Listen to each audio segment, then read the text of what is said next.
Deserve na ako mag-grocery ka. Wala ko'y TV rack. So, kani. Ay, God. Marag need ko ani. Shura. Check out. Need ko og phone. Kani.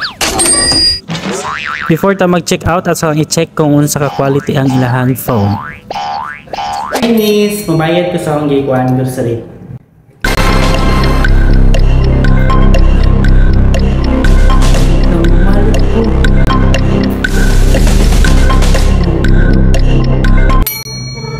Miss, madawat ra mo. Yes sir, madawat kami og QRPH. Asa sir home credit?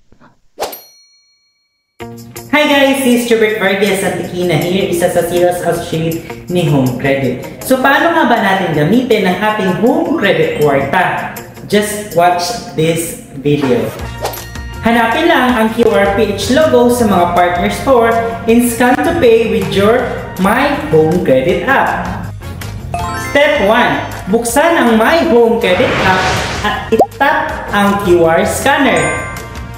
Step 2. I-scan ang QRPH. Kapag na-scan na ang QRPH, go to Step 3. Step 3. I-enter ang amount na ibabayad. For example, ako, nag-spend ako ng 3,000. Kailangan ilagay ko doon sa amount is 3,000.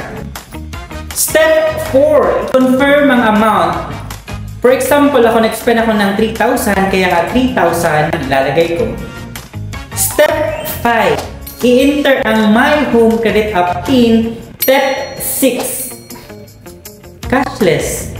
Done. Ganun lang. Ganun kadali ang transaction gamit si Kwarta Home Credit.